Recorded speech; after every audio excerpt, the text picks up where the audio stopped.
Hi everyone, April here. Welcome to my channel. Today I am back with another comic review. I have a little bit of the new, a little bit of the old, and a little bit of the ancient. So let's get started. First up, Kong on the Planet of the Apes. This was written by Ryan Ferrier and the art was done by Carlos Magno.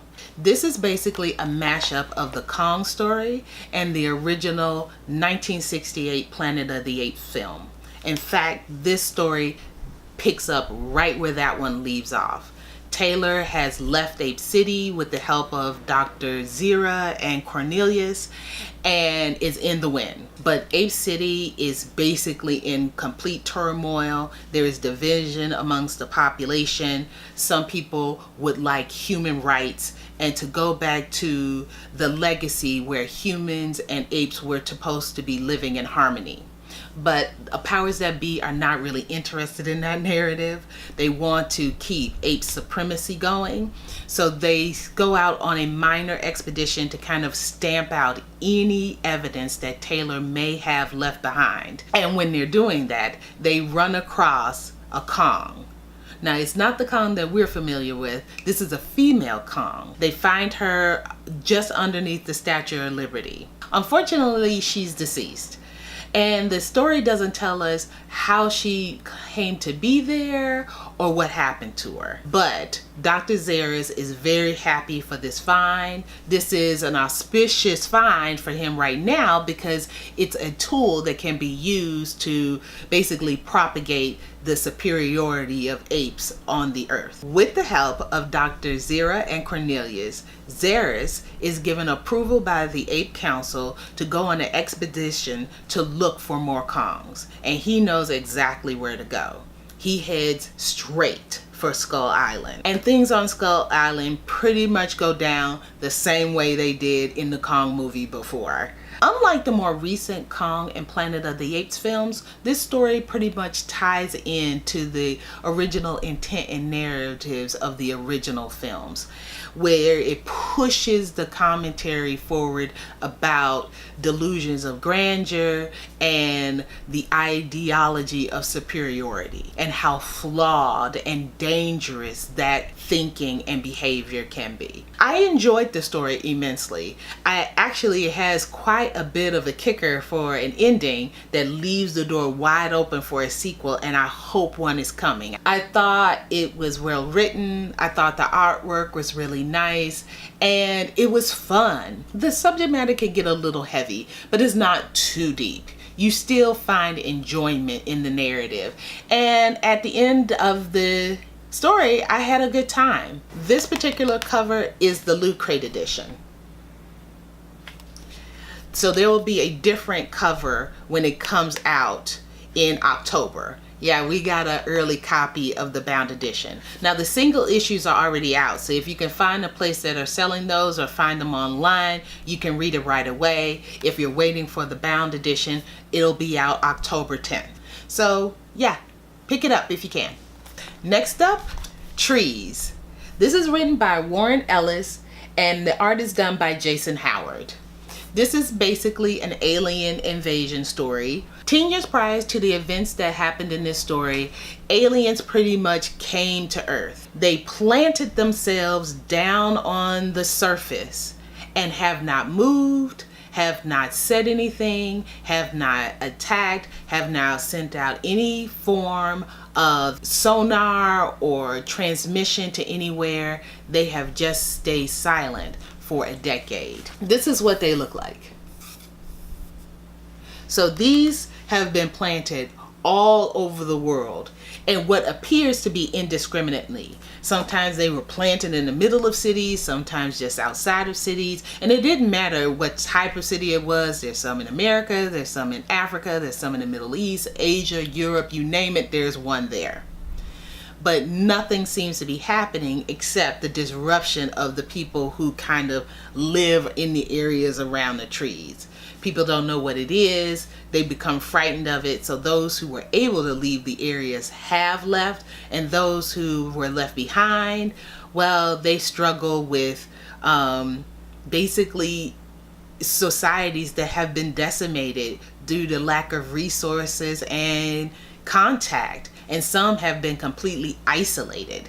It's causing strife that has put them almost on the brink of war. So even though the tree aliens haven't done anything except show up, they have basically flipped society over, and we aren't adjusting well. But at this moment, things are beginning to move. Stuff has been shifting without our knowledge, and the result of a decade worth of interacting with us is beginning to come to light, where these poppies are beginning to grow.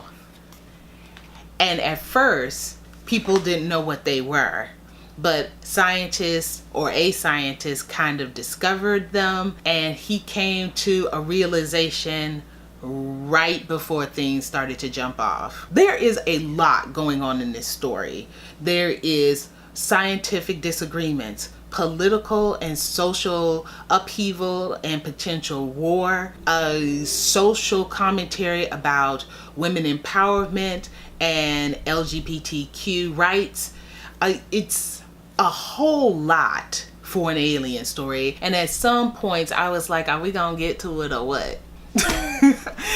And in 8 issues, because there are 8 single issues in this, we only got to the very beginning of what is happening right at the last bit. So if I want to know more, I'm going to have to pick up the next book. In true Warren Ellis style, this is adult fare. So if you are a child under a certain age, I would say roughly 15 or 16, or a parent of a child under that age, this probably wouldn't be appropriate for them. There are depictions of nudity that, you know, you'll have to determine whether or not you feel your child is mature enough for that. Is it the best Warren Ellis story I've ever read? No. But I can't say that I'm not intrigued by what's going on. Obviously something has been going on, and I'm just as curious as everybody in this story to find out what that is. So, Warren Ellis Trees, I will be continuing. Next up, we have Eclipse, written by Zach Kaplan, art done by Giovanni Timpano. This is a dystopian story about the survivors of a solar event that has left the earth uninhabitable during the day.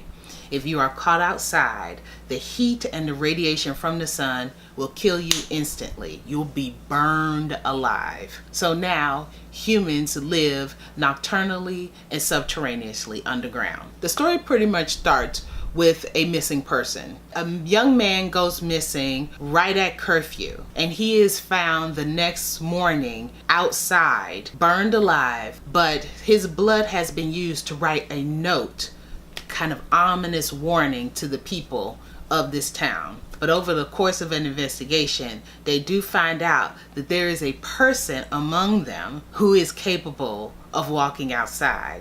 And he has intent on murdering not just that man, but all of the children of the high families of the city. Later on, we discover why he wants to seek revenge on these people and what his potential gifts may mean for humanity's future. But I'm not spoiling the story. What I will say this is that I thought it was really well written. I thought the dialogue was really good. I found the story to be quite interesting, and the suspense and mystery very compelling.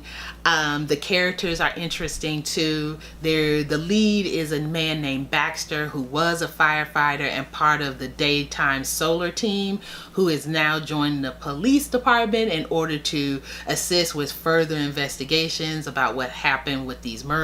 It was just a well done tale that I do intend to continue. The artwork is kind of a watercolor style, but I enjoyed it. The muted color palette makes you feel like everything's kind of been bleached or washed out, which plays into the whole kind of powerful sun scorching the earth.